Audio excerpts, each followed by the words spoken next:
or we could kind of keep that in this group. And I think maybe that's what we'll do. We got, what, 9, 15 folks and maybe some more on the way. And what we like to do is just go around the room, do some introductions. Many of us we know today, but there's also some new folks as well. And tell a little bit about your institution, where you're at, and maybe some priorities or questions that you have for the group that you're working on.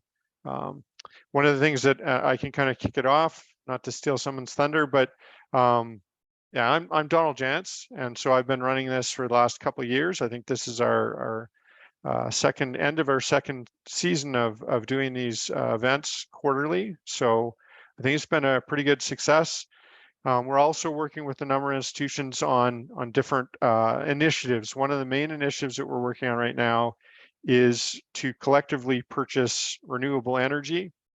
And I think there's been a lot of interest. The timing, it can be difficult to just drop things in and join up to do something like that, collectively purchase energy, particularly electricity, with other groups. But I think the idea is becoming more mainstream, and there's real opportunity to reduce costs, not just through buying in bulk, so it can really benefit our smaller institutions, but also in terms of making contracts that are beneficial more to the institution rather than just to the utility you might be buying from. So making sure that the contract doesn't have clauses that are going to end up costing money in unexpected ways. So there's a number of ways that collectively purchased energy can make sense. And I think what may happen is there's going to be slightly different groups that have good timing or can work together well.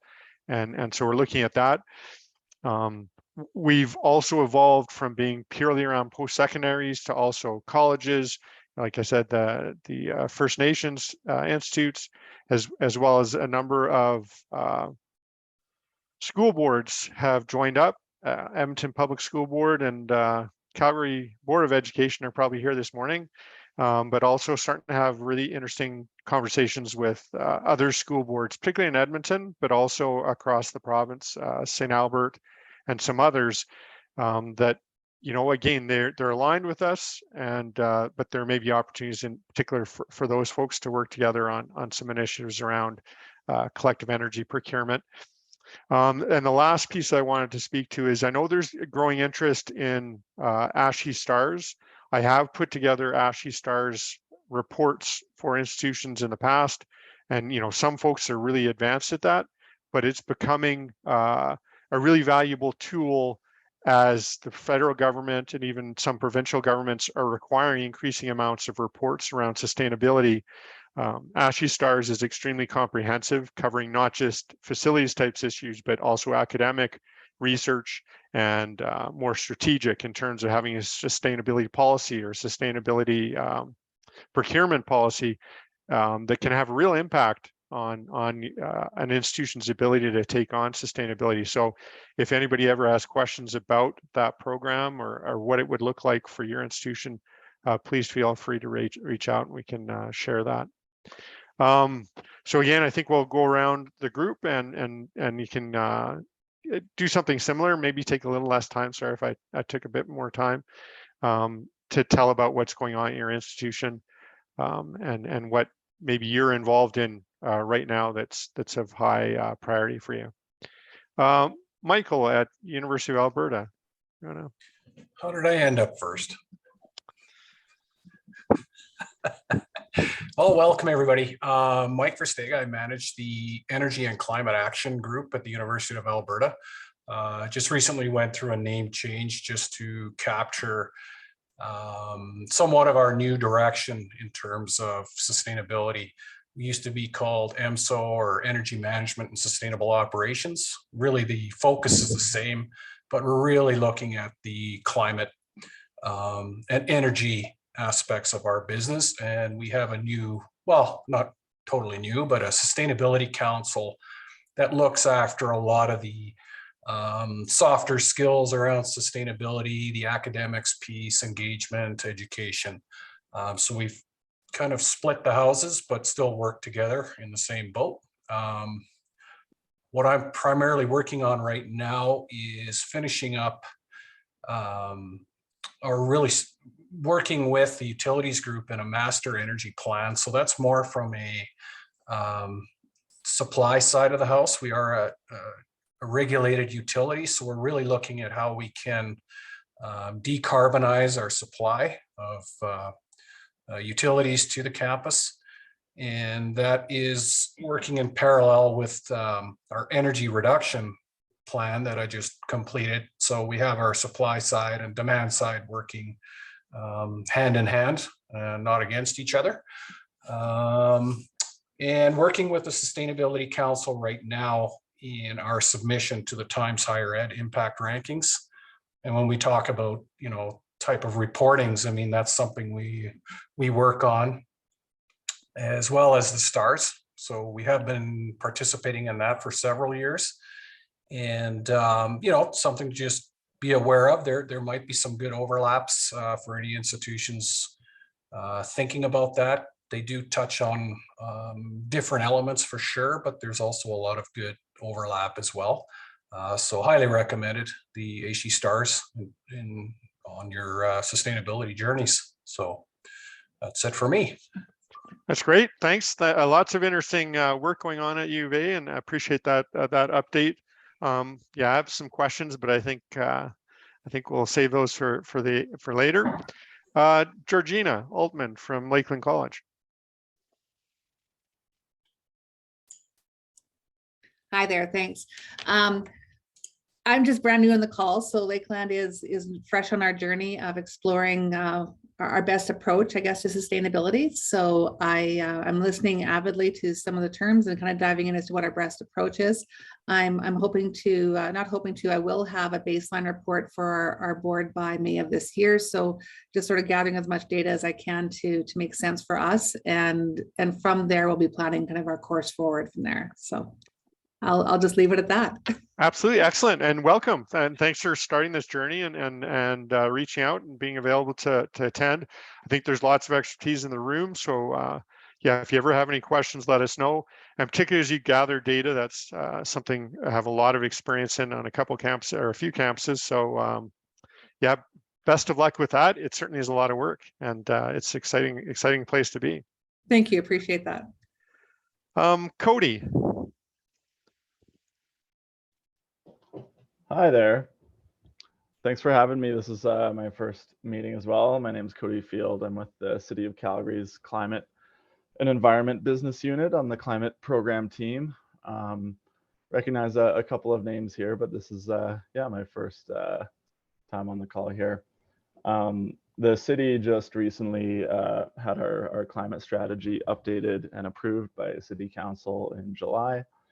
And so we've been working on an implementation plan that we're presenting to council, and they're going through their next 4-year budget decisions this month. We just recently completed the Calgary Climate Symposium last week, which Olena here emceed one of the sessions for us, and it was really successful. A lot of really engaging sessions about climate and environmental stewardship and sustainability, and what we can do to work towards our City of Calgary climate goals. So happy to be here, and looking forward to learning from you all.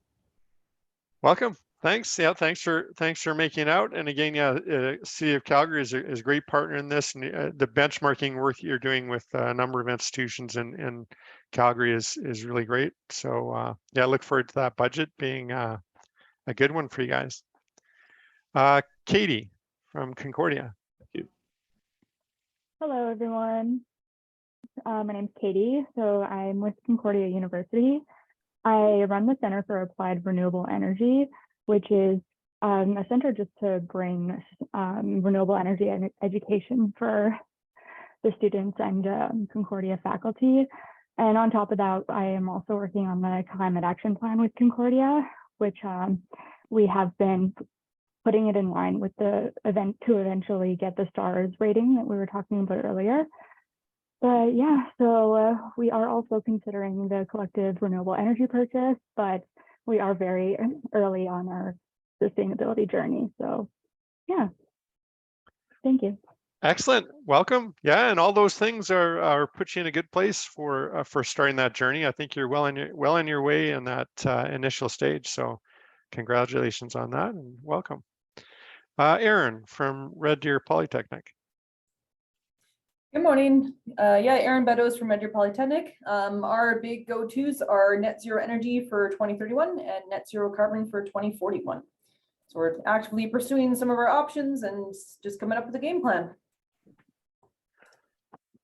Excellent. Wow, that's pretty ambitious. And certainly this group will be interested in seeing what that looks like. I know you have lots of plans for on-site generation and doing some really interesting work that way. So yeah, great. Thanks. Julian from U of C. Hi, everyone. I'm Julian Poirier with the University of Calgary. I'm the Senior Specialist Energy Performance in the Office of Sustainability. One of the things that is keeping me busy right now, or at least thinking about, is how to advance deep retrofits on campus. So from trying to get the funding for those investment grade audits and modeling, or else getting the funding to actually accomplish it. So either from funding, granting, financing sources such as CIB or other granting organizations. Yeah, it is a real challenge, I think, accessing funding and particularly at the scale and the scope that that UC's kind of ambitious plans require. So yeah, as you go through that process, we're definitely going to be interested in watching and seeing if we can replicate the approaches that you're able to take. Yep. And yeah, if there's any way we can help, let us know. If anyone has some tips or has managed to solve some of those building blocks, I would love to find out more. And that sounds like a good topic for as do many of these things we're talking about, for a discussion. And if we can find some experts who can help us with that, I'll be happy to reach out. And I have some ideas, so I'll look into that and I'll maybe take it offline. But yeah, if anybody has ideas, that'd be great, because we all need, I mean, funding is such a core obstacle and issue. If we can access that funding at good rates or exceptional rates. Excellent, thanks, Michael. We'll be talking to you maybe. The CIB is definitely not, in my understanding, not always really easy to deal with. So if there's some real tricks to kind of accessing them, that's great. Daryl Kaminsky from Edmonton Public School Board. Hello, everyone. Daryl, Energy Coordinator, Edmonton Public. I work in the Enviro Matters office, my colleague Megan Lukian. And what can I say? We have already kind of done a carbon inventory last 5 years and just monitoring, recording. Now we have that and we're able to begin acting on it. We have joined Edmonton's, City of Edmonton's Corporate Climate Leadership's plan, and we're setting targets right now. And there's a bit of consternation about what level, how aggressive we should be, because we need to set 2025 and 2035 goals. And well, we're getting there. We're going to come to a middle ground soon. But yeah, so we can finally begin to talk about it, because a subcommittee of the board has been read into what we're planning to do. And it'll soon be registered with the city and discussed at the board. So what are we doing? Big stuff, I suppose, is we're about to complete our second dozen solar rooftops, I'll call it. It's not all roofs, it's walls as well. It's awnings, it's all kinds of innovative stuff. But yeah, 24 solar schools. That's what's keeping me busy right now, and getting ready to go to the market for energy procurement, hopefully green. We'll see how that plays out. Excellent. No, that sounds like lots of different pieces come together. You know, the front end of creating those targets or measuring your data, creating targets is a bit theoretical, but as you make those targets, you start to realize, you know, exactly what can you do and how do you do it. And the two pieces you're working on in terms of generation and where you're sourcing energy is important, and energy efficiency is also obviously a really powerful tool. And great to hear you're going to market for your energy. Curious to hear how that works out in terms of particular how, if you're able to source, you know, maybe increase some off-grid, or not exactly off-grid, but renewable type energy. Is that something that's a priority in that process as well, or? Yeah, we have a multi-track kind of approach that we're looking at, and are likely going to be going out to have an RFP for an energy advisor to help us with those paths. Excellent, excellent, perfect. Thanks very much. Yeah, really interesting to hear from you. Annie Clote from UC. Yeah, hi Donald, hi, and everyone. So Annie Clote Lachapelle, I'm the energy manager at the University of Calgary. So I work with Jillian, who talked earlier. My focus, my group has been mostly on the technical side, so upgrading the technology to support energy performance in our buildings. So the upgrade of our BMS system to Desigo, and also the implementation of fault detection, and also implementing all the processes that go around it so that our teams can actually leverage these new technologies. So that's been keeping my team busy. The institution is preparing to submit for Times Higher Ed for the coming month. So that's been keeping us busy as well. And if you're curious about our energy demand management plan, we're also working on that end, and it's now available on our website if you're interested. So that's it. Excellent. No, that's a lot, and thanks very much. And yeah, thanks very much also for the presentation that you did on the system that you're implementing, and that's available on our YouTube channel. So yeah, thanks very much. Excellent work. Elena from CBE. Hi, everyone. Olena Olafson, Sustainability Coordinator at the Calgary Board of Education. Nice to see some familiar names, and hello to the new names out there. So we released our CBE Sustainability Framework 2030 in the spring. It was made public actually during Earth Week, which was not planned, but very good timing. And so it was posted on our website soon after that. And I think there are some good lofty goals in there. And now it's the question of how to get there. So working on the implementation and work plans.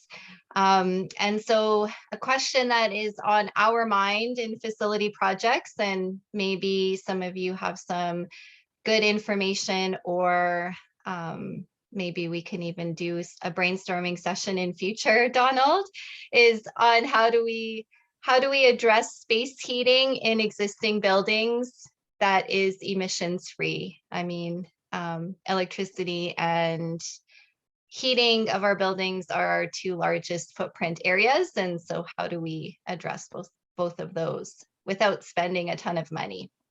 And then our other kind of issue that's top of mind is there's a lot of things happening at the municipal level and a lot of things happening at the federal level, and the province, who holds our funding, and I know Daryl can appreciate this, is how do we get province on board with some of these targets that are being set municipally and federally, because we can't build a net zero school without the provincial funding to support it. So how do we do that?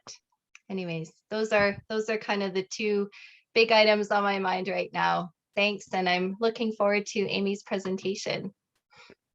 Absolutely. Thanks very much. Yes, that would be magic aligning our provincial and government with what's going on municipally and federally. And if we can figure that out, that could help an enormous amount. Thanks, Jason, Norquest.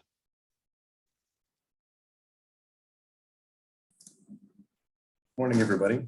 I'll go with camera on. I was getting some low bandwidth warnings here, so if I start to, let me know when I can turn that off. But so again, yeah, Jason with Norquest College, so located in downtown Edmonton. I guess for us, just to kind of echo, I think what Daryl had said, we're in cohort 4 with the City of Edmonton, the CCLP.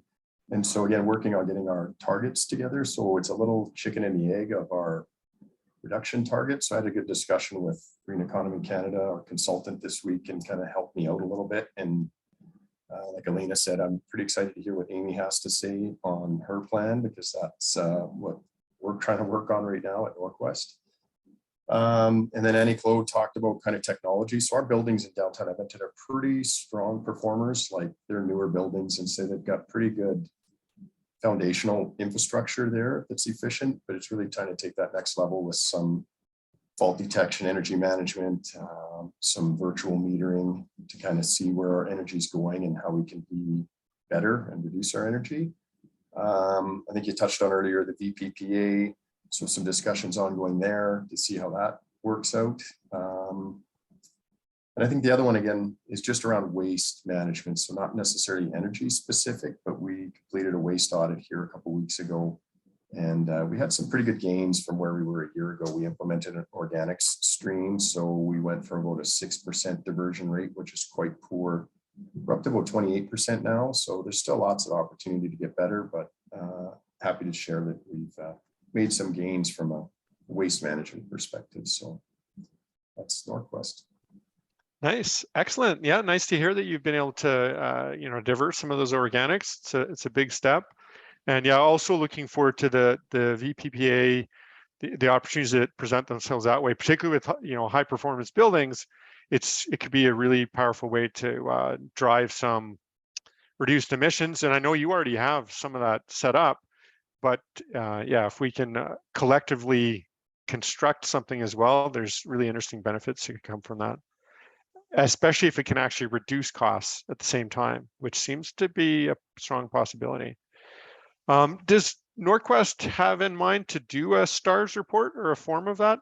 It sounds like you're kind of doing a lot of things that would set you up well for that. But yeah, I guess I'm not familiar with that. So we're kind of within the Energy Star portfolio manager, and we also benchmark with the City of Edmonton, but I'm not familiar with this STARS. I've heard it thrown around a little bit, so I'd be curious to learn a little more about that. Yeah. Yeah, I can touch base offline on that. I've heard that there may be different things that push our institutions to complete those, so there may be some benefit to that, being ahead of that, or at least knowing about it. So can definitely fill you in. And I think we're getting almost everybody now. Dale, do you want to give us an introduction? Yeah, Georgina did. Just Dale from Lakeland College here. Yep. So Georgina gave a little spiel there. All good. Thank Excellent. you. Yeah, thanks. And welcome.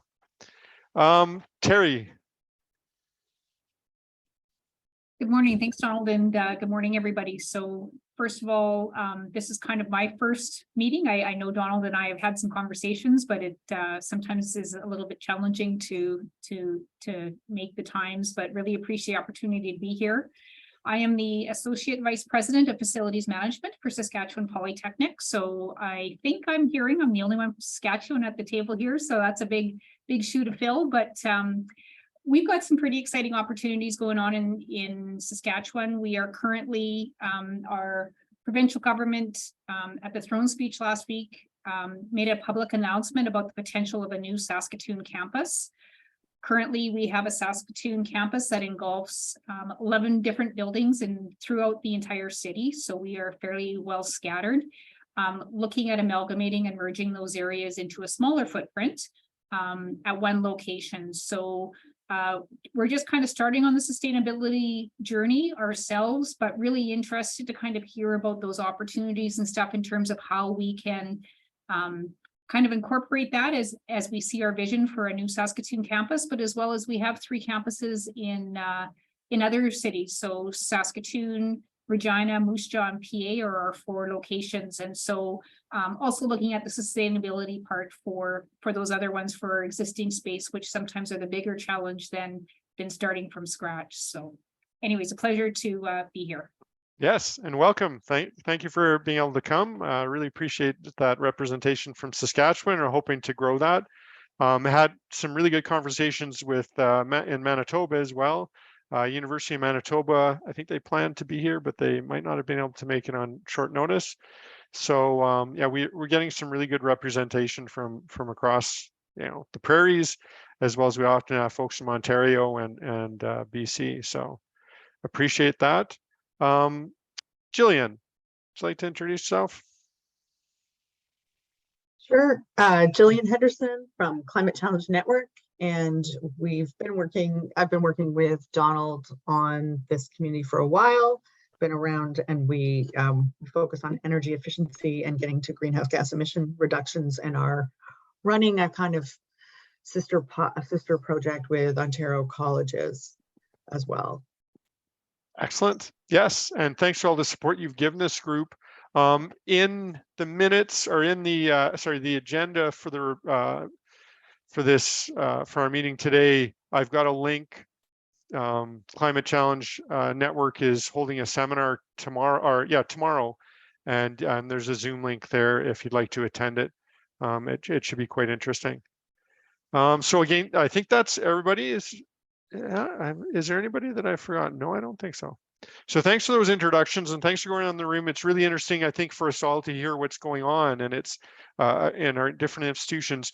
So, please feel free, if you don't have contact for somebody, but you'd like that, to touch base on something you've heard from them, that I think that's great. That's one of the points of our events, is to be able to connect that way.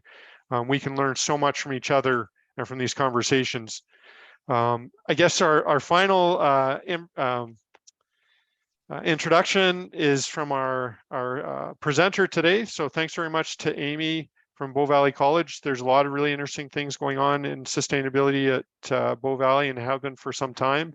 And Amy has been at the center of that. And so no further ado, thanks. Please go ahead. Thanks, Donald. Can I just confirm how much time I should take up? I'm not taking up too much time. Yeah, we're at 11 o'clock, and really so I think half an hour, 40 minutes would be fine. Okay, great. Thanks for confirming that. So yeah. Hi, everyone. As Donald mentioned, my name is Amy, and I'm the sustainability coordinator at Bow Valley College in downtown Calgary. So kind of a similar setup to Jason and Norquest. I'll be perfectly honest. I hope that what I'm presenting is of use to all of you. I know many of you have mentioned that you already have climate action plans in place, and I know Red Deer Polytechnic, you have some really ambitious plans, and we've had conversations, Aaron. So I hope what I'm about to share is useful. If not, I apologize in advance, and you can just zone out and check your emails. But I also want to kind of emphasize where Bow Valley's at in this journey. And I think in my mind, we always assume, oh, you set targets and then you present it to your executive team and you get a solid yes and you move forward with the plan. But in reality, and I feel like Daryl touched on this a little bit, it's more of a conversation, right? So several weeks ago at the end of September, I presented the results of a climate action plan report that the college received from our consultant to our executive team. And as far as I'm aware, that's still kind of under discussion. And I'm also presenting on our climate action plan to our board next week. So this is happening at a really interesting time, in that internally, Bow Valley College is still kind of wrestling with this information, and we're trying to figure out how to publicly announce on our climate action plan. So with that caveat in place, I can't provide all of the details of our climate action plan just because they're not public and they haven't been formally approved. But what I thought might be more interesting and more useful is actually focusing on kind of the process, how we've got here, and what are the conversations we're having both internally and externally. So I also want this to be more of a conversation than a formal presentation, and that's because it's been a bananas busy fall, and so my presentations are not as sophisticated as I would have liked. But I hope that sounds like a good approach. Can I just get some feedback on whether that's the right way we want to spend the next 30 minutes? Does that sound okay? Would it be useful? All right, getting some. From my perspective, that sounds great. Thanks. Great. Okay, so I will start on the easy part, which is sharing my screen. And we'll start here. Just make sure I can see everyone. Okay, can you just confirm that you can see my screen? Yes. Okay, thanks so much. Thanks, Elena. So last year, actually, I'm just going to take a step back, and I assume we all know this information, but I hate when we jump into presentations and we use acronyms or information that not everyone may be familiar with. So I thought I would just make sure we're all on the same page with understanding the scopes from the greenhouse gas emissions protocol. So this is the framework that I find the most useful. It's the easiest to understand. So recognizing that scope 1 emissions come from kind of on-campus fossil fuel burning. So for example, in our natural gas boiler systems. Scope 2 is really coming all from our purchased electricity. And then scope 3 is kind of every other activity that a campus takes place and creates greenhouse gas emissions. So that's our air travel, commuting, purchasing behavior, food purchasing, all of that stuff that's kind of outside our direct control, but those emissions still belong to us. So the plan I'm going to be talking about in detail is really focused on scope 1 and 2. But that said, we do track our scope 3, and we're trying to get better at tracking our scope 3, and we are trying to work on our scope 3. So Donald mentioned, I think briefly at the beginning, around sustainable purchasing, for example. So we have a sustainable purchasing policy at the college. We're really lucky in that we're right on the LRT line in downtown Calgary. So interestingly, more of our emissions come from public transit than from driving, and that's just because over 95% of our students take public transit. So we have some sort of really unique challenges when it comes to scope 3, challenges and opportunities, but I won't focus on that today, but just so you know, this is part of the conversation at Bow Valley. So these are the results from our 2 previous greenhouse gas emissions inventories. So these were both conducted last year in 2021, but sort of retroactively for 2019 and 2020. And I made that decision because I was really curious to see how the pandemic impacted our baseline emissions. So as you can see, in 2019, we had over 13,000 tons, but that includes both scope 1, scope 2, and partial scope 3. And of course, scope 3 is the largest, or one of the largest groups. And then in 2020, with the pandemic happening for 75% of the year, of course, that number dropped to about 7,200 tons. So those are the numbers we're playing with. And I've had the opportunity to work with Colleges and Institutes Canada, which they do a lot of work on sustainability. And we had the opportunity to compare ourselves with other institutions across the country. And I think you'll see from this that Alberta, and I imagine Saskatchewan as well, is in a very special place when it comes to scope 2 emissions. So if you look at kind of our scope 2 emissions, we have over 6,000 tons just related to our purchased electricity. Whereas if institutions are lucky enough to be in Ontario and Quebec, their emissions, like we've got 12.9 tons from John Abbott, for example. So it's just a completely different scale of emissions that are happening and emissions reductions that are happening across the country. But interestingly, if we look at the emissions per student, Bow Valley is actually more in line with some of these other institutions. And that has to do with the amount of students we have and the small amount of floor space that we operate on. So I think these types of metrics are important when telling our story, right? Like if we think of Bow Valley College versus the University of Calgary or the University of Alberta, the amount of buildings that you have to manage is just on a completely different scale. I have to worry about 3. You have to worry about dozens, if not hundreds of buildings. So sometimes getting down to like, okay, what is the greenhouse gas emissions per student can kind of help encourage a little movement and not being overwhelmed by the scale of the issue. So I want to take a step back and kind of think about this on an international scale. And this is where I start when I'm talking to our executive team, and I will be talking with our Board of Governors next week. So next on Sunday, November 6th, I believe, if my dates are correct, is COP. So the International Discussion on Climate Change and Conference of the Parties. This is the 27th meeting of the Conference of the Parties. There's going to be thousands of people flying to Egypt to talk about climate change. And I always want to put this in perspective because this is kind of where those international, the international push and those targets are coming from. And you're probably aware that in July of last year, Canada updated its targets to be more in line with the Paris Agreement, but they're actually still not necessarily considered those science-based targets. So I won't go into any great detail on this because we could have an entire week-long discussion about COP, but just to remember that, as Elena mentioned, this is a conversation happening at the municipal and the federal, but also the international scale. So I try to always keep that in mind. And then what I hear a lot is talk about mitigation. So what is our role, our responsibility to reduce emissions? But what I try to also emphasize when I'm chatting with people internally and externally to the college is it's a dual issue, right? How is climate change going to be impacting us as institutions? How are we going to adapt and be resilient to the effects of climate change?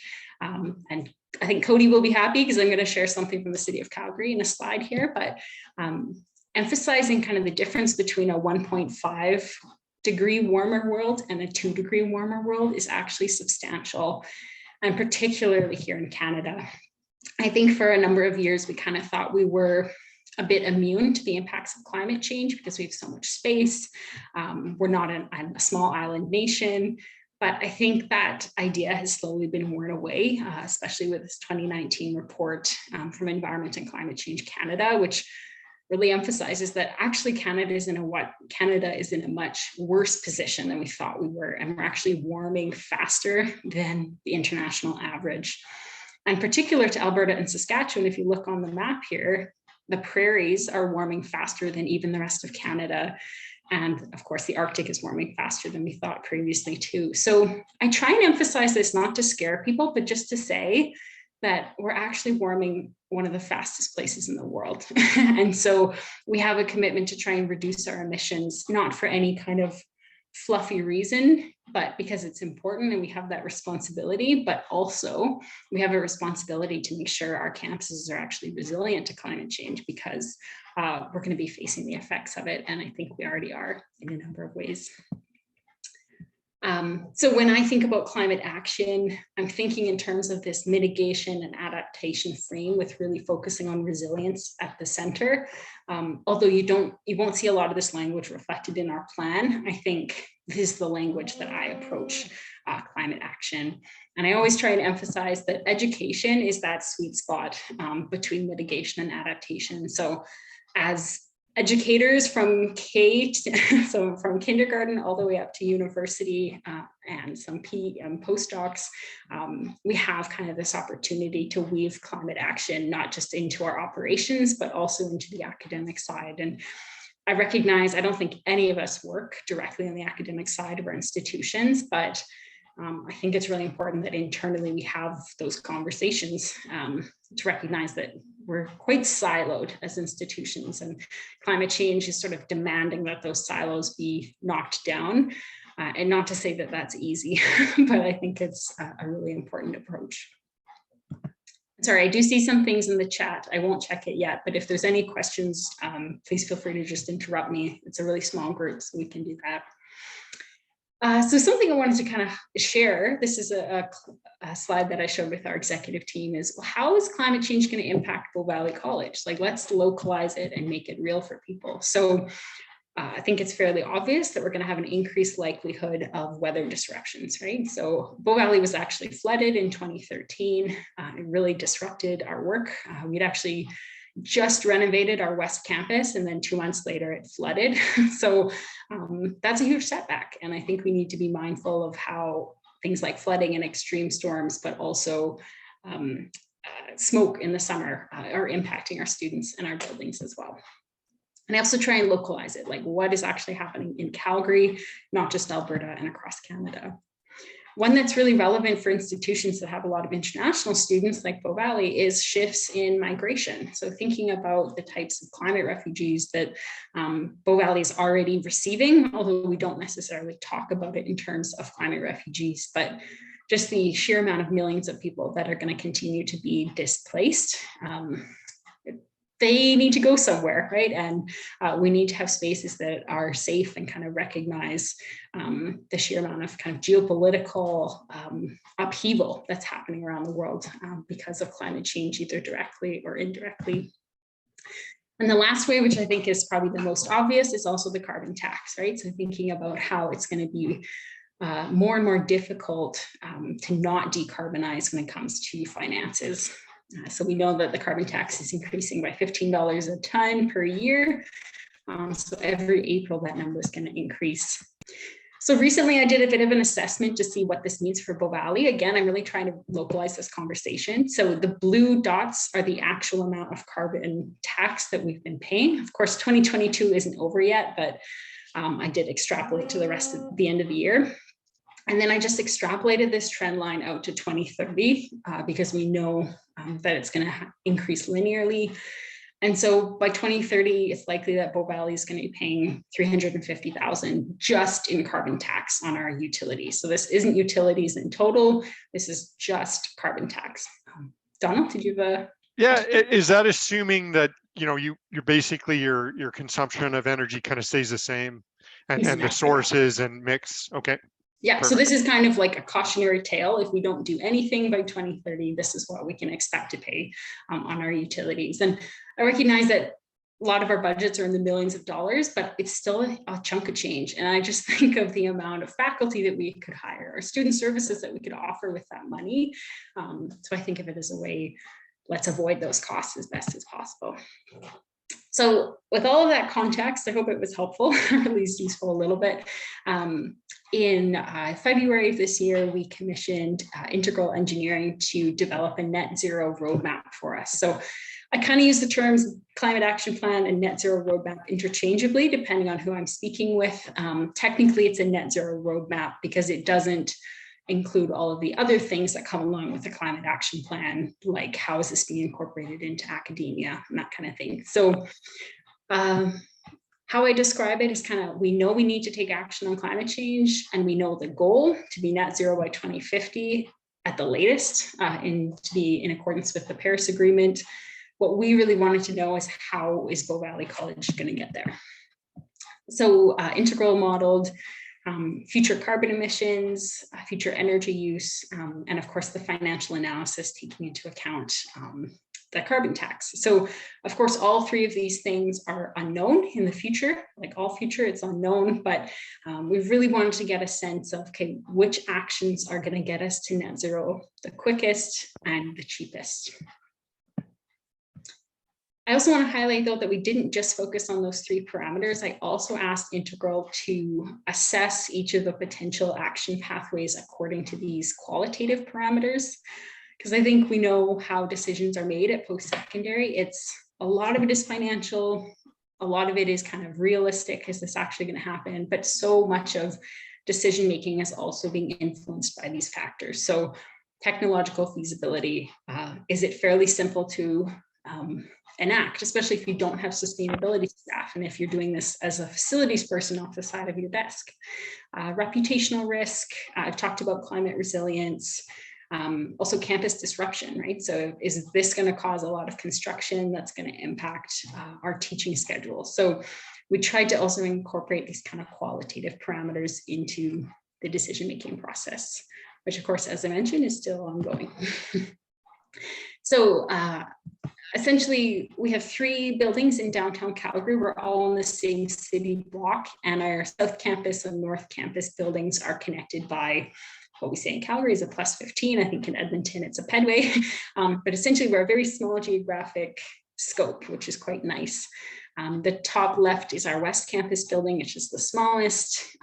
Bottom left is North Campus, and you can see both the +15 and the +30 connecting to South Campus. So West and North are on traditional natural gas boilers currently. And our South Campus, which is our newest building, is on District Energy with the City of Calgary. And now that is actually not a photo of the District Energy, but it kind of looks nice, and I thought it would help represent District Energy. So that's kind of our current state. And I just thought I would kind of go through what are the conversations we had with Integral, like how did we get to our final result? So Integral kind of came up with 3/4, I'll get into that, 3 potential pathways related to our heat. As a side note, our electricity, it's basically guaranteed that for our electricity in the short term, we need to purchase renewable electricity certificates, so RECs, and in the long term to buy into a power purchase agreement with which a number of people have mentioned today. So all 3 of these pathways have us purchasing greener electricity. So that's kind of a standard across all 3. But the first pathway is partial district energy. That's what the DE represents. So that would be our campuses kind of remain the same. So South Campus stays as district energy, and North and West, the natural gas boilers are shifted to air source heat pumps. There was a discussion about maybe having electric boilers, but it's just not feasible being in downtown Calgary because we'd have to do like several $1 million of upgrades just to manage those electric boilers. So pathway 1 is kind of a partial district energy. Pathway 2 is no district energy. So we would actually remove district heating out of South Campus and then switch all 3 buildings over to air source heat pumps. And the third pathway, which is the exact opposite, is just that all 3 campuses are on the district energy system. Of course, North and West Campus essentially would have to get district energy, and we would get rid of the natural gas boilers. So do those 3 pathways make sense? And I will announce which one we've essentially chosen, if that's of interest. All right, so I wanted to show you how, oh, go ahead, Donald. Yeah, sorry, I have to ask, in terms of the second pathway, getting rid of the district energy, what I guess it has some emissions associated with it. Is that what, because it seems to be very cost effective and low emissions. What's the thought behind that? Or yeah, actually, thank you for reminding me. So the idea with the district energy is because it's not within our control, right? Like, but the district energy itself has to be greened, but that is under the control of the company Atlantica. It used to be owned by ENMAX, but the plant switched over to Atlantica a couple of years ago. Oh. So essentially, if we moved over to full district heating, we would lose kind of control over our decarbonization. That said, we had a number of conversations with Atlantica as we were developing this plan, and they've communicated to us that they intend to decarbonize and they have a plan of how they're going to get there.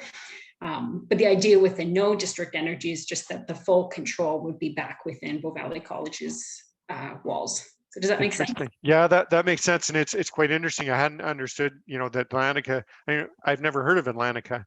Has taken over from ENMAX, and that they have a plan. I mean, that's all kind of interesting. So yeah, and of course they have a plan, but that was just communicated to us, not in a contract yet, right? So there's risks associated with both. Yep.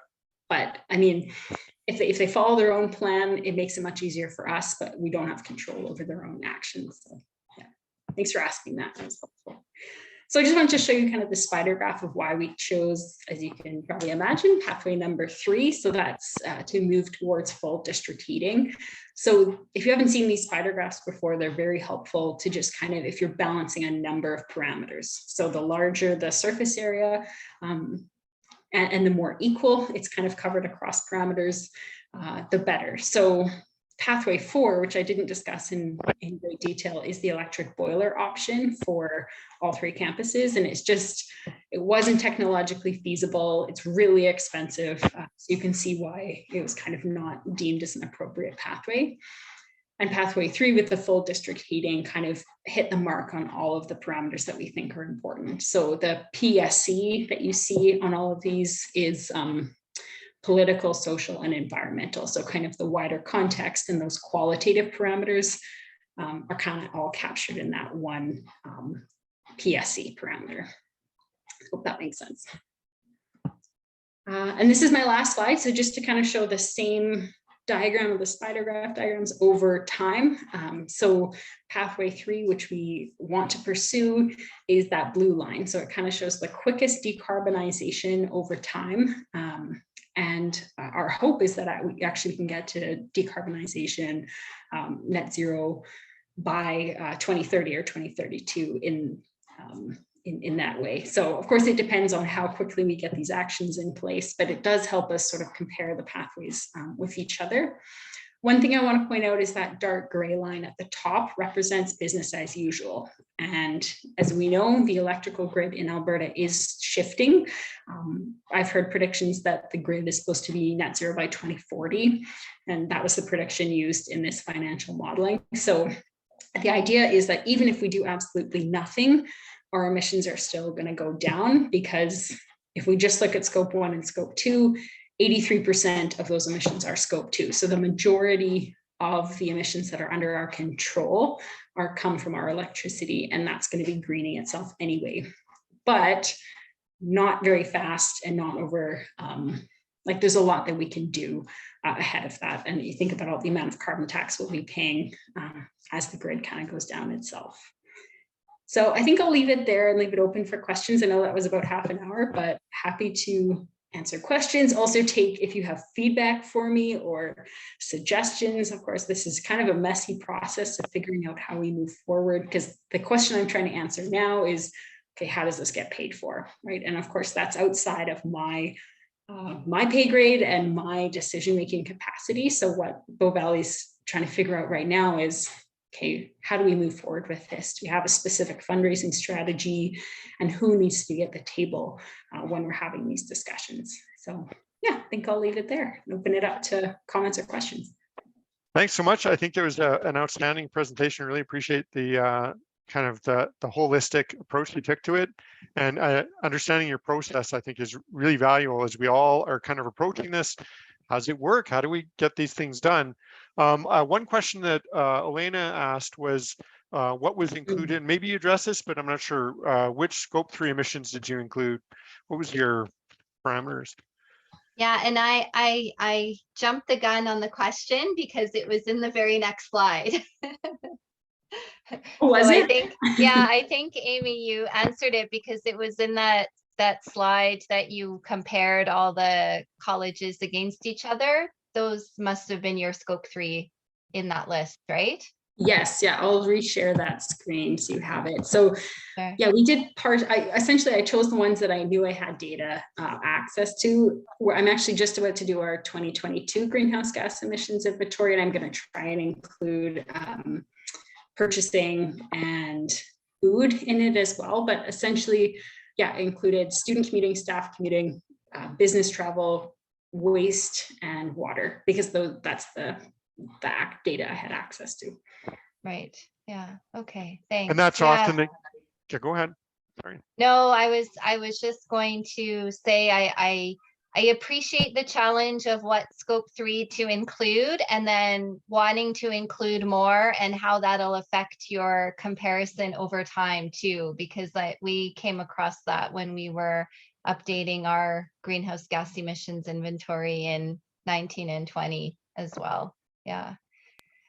Yeah, and I think my approach with scope 3 is the way, and this is sort of through trial and error, being at Bow Valley for a while. I think in order to get energy and momentum on scope 3 reductions, we're going to have to show some actual reductions from scope 1 and 2, because I think people will go where the energy is at. So if we're able to say between 2022 and 2024, we reduced our scope 1 and 2 emissions by this amount, I think a lot of our students and staff and faculty are going to be really a lot more intrigued to get involved in the scope 3, because that's a lot messier, right? And requires a lot more changing of human behavior.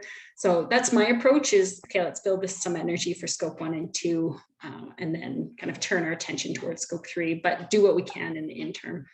Right. Yeah. Go ahead. Can I ask another question? Please do.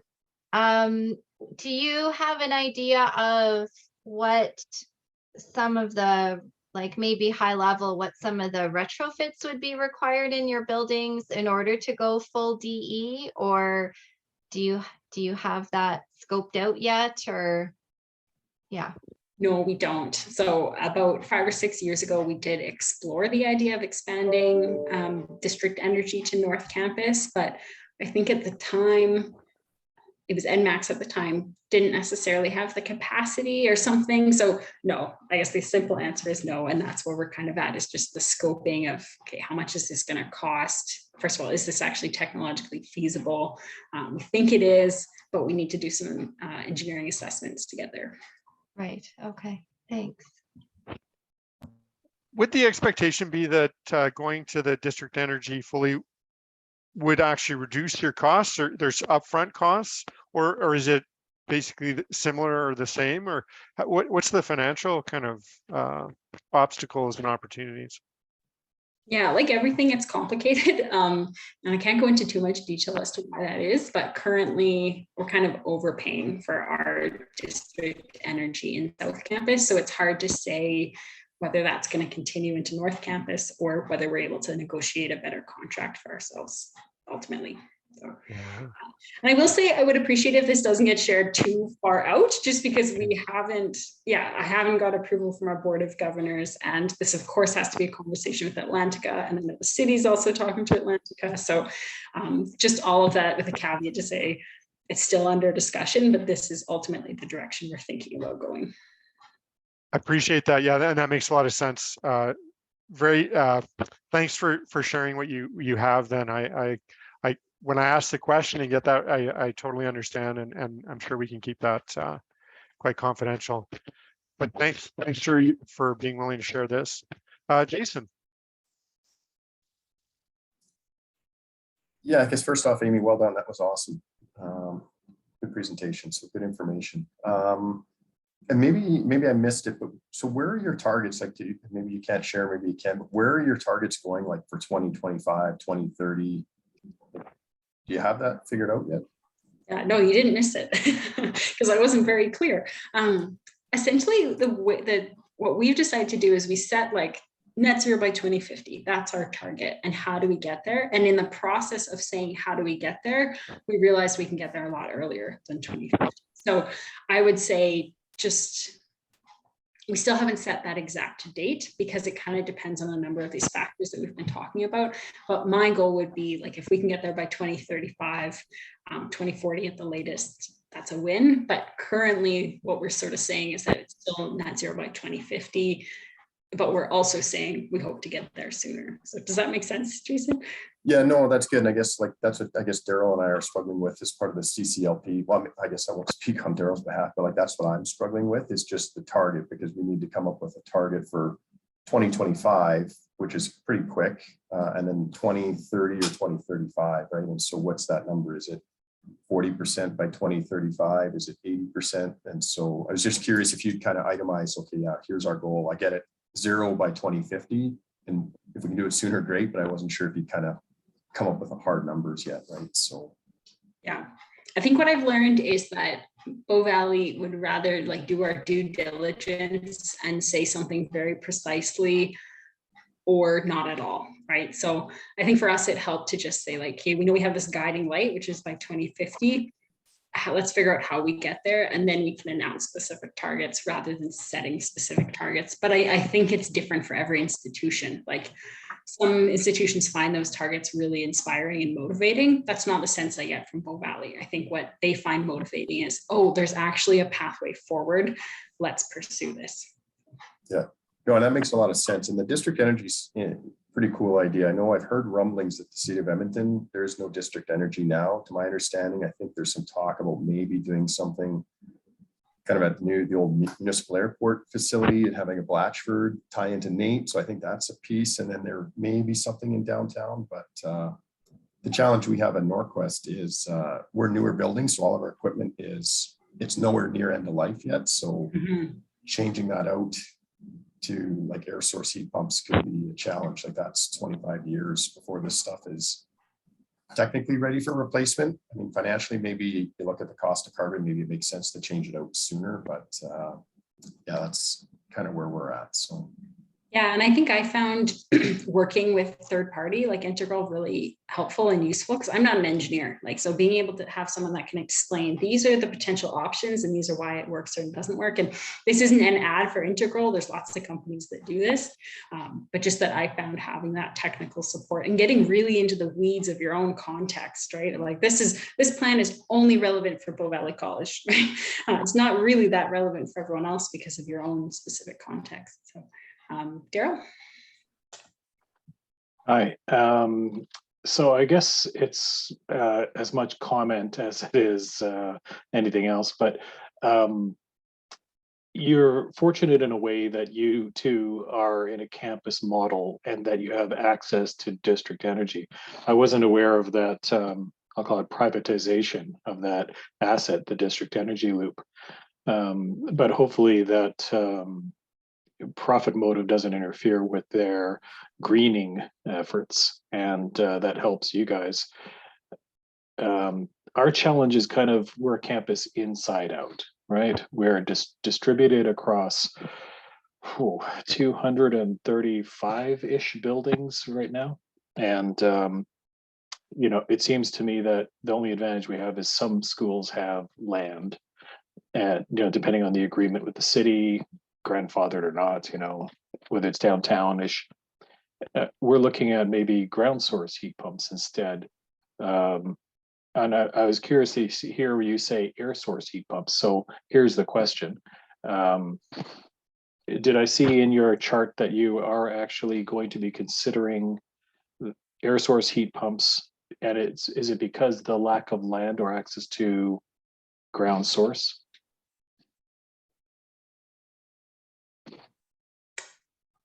I won't be able to answer that, sorry. Just because I don't fully understand the difference between the air source and ground source. I don't know, engineers in the room?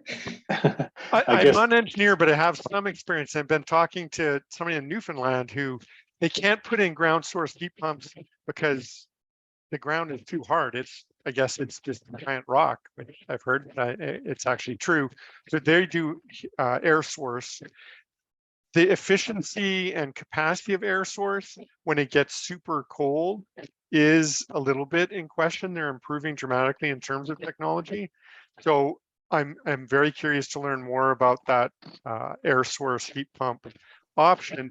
What the difference is a ground source is using a coil with putting water through and taking advantage of the constant temperature of the earth, and the pump, and we have some engineers who probably can explain this, and they can take the heat out of that water, which is relatively warm. Air source is doing that just straight out of the air. So if it's 40 degrees below zero outside, there's still heat in that air. If it's somewhat warmer, there's more heat, and so it can a heat pump can actually take heat out or put heat in to cool or heat your building. And the technology, I think, is very similar. And so I can imagine using air source heat pumps is the only option. It would be difficult to drill underneath to put in some coils to collect the heat from the ground. Well, Amy doesn't need to. They have the district energy system. I was just going to say that the adding on to Jason's comment was the geo exchange that they're doing at Blatchford Field they're very fortunate there. Nate Campus is going to be building. They bought a bunch of the land from the Blatchford project, and they're going to be doing their thing. They'll be tapping into that. Geo exchange is like ground source. It's in that category. I guess what we're trying to get our heads around is, and we probably have to commission a study to do it, is which types of buildings, in which scenarios, air source heat pump is the best option, and when is it ground source, you know? And the disadvantages, to add on to what Donald was saying, was air source causes, because you're not pulling as much heat energy out in the winter, you're having to add more of it through like electric coils or a hybrid gas boiler system or something else, you know, because it's just not there. So you tend to have more of a peak for electricity consumption in winter for air source than you do for ground source. And as I'm learning, peak energy is what sets your rates for the next 12 months in a given building. And you want to avoid that at all costs. So it seems like, and I hope the study can bear this out, that it's ground source as much as possible, or district energy if you're Amy. Yeah, and with the air source, I think that came out in the analysis in terms of like the natural gas with the electricity that we would have to use for essentially 50% of the time. And so it wouldn't actually be reducing our emissions as much as a green district heating. We did actually look at GeoExchange, but I'm not sure if you're familiar with downtown Calgary, but there is a new LRT line that's planning to go up through sort of like the north side of downtown, and it's actually going to be fairly close to our campus. And we just thought that, at least Integral thought, there might be too many complications with GeoExchange and the new underground C-train line being so close together. So, and it was just too expensive. Yeah, Julian. Sorry, I realize I'm past 30 minutes. I hope this is okay. Yeah, just to comment on that, we're going through that same exercise. We're about, another 9 months behind where you guys are. But when it comes to that air source heat pump, one of the things to keep in mind is the building itself. What's that peak temperature you need to achieve in that building? And if it's beyond 60 degrees, so if you're not reusing condensing boilers to begin with in that building, then trying to get energy from -40 up to 90 degrees Celsius is going to be a significant challenge. So you're going to be looking at those peak energy rates for electricity or for natural gas just to meet that demand. And then another thing to keep in mind is GeoExchange can be effective here, especially when we look at like public schools where land area is not an issue. But as your campus gets denser and denser to the point of Bow Valley, it becomes a significant question of, can I build a big enough GeoExchange field to satisfy my demand here? Excellent. Thanks, Julian. Now that provides some really good context, and it's pretty technical, but these issues are more and more what we're all kind of considering.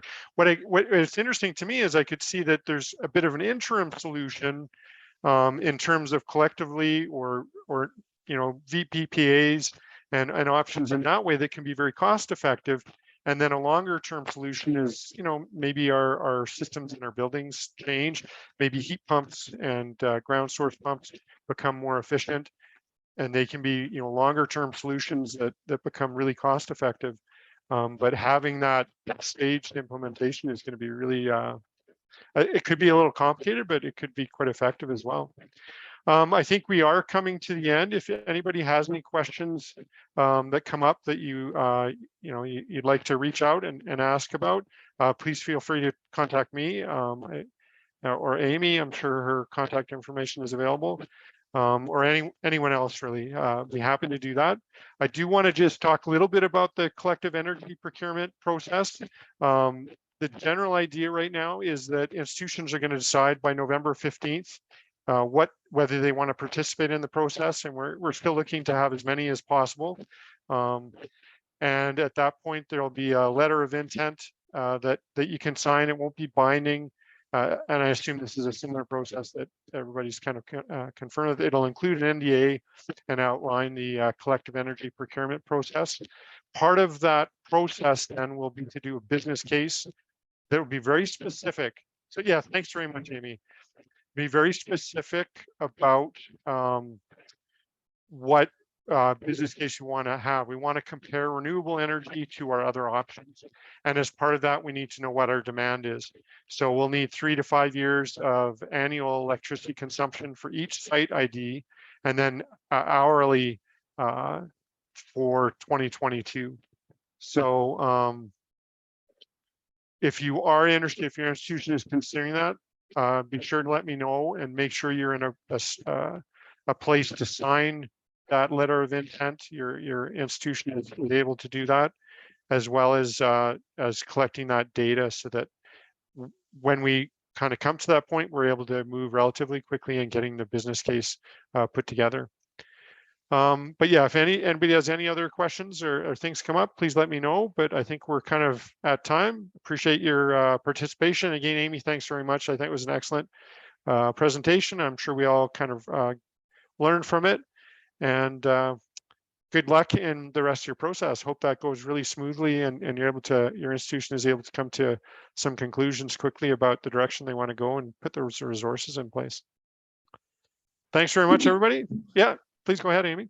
Oh, I was just gonna say thank you. Yeah, you're very welcome. No, I know it's a busy time, so putting together a presentation, it takes a lot of time. So I appreciate you making the time for that, and that the group is able to benefit from your experience.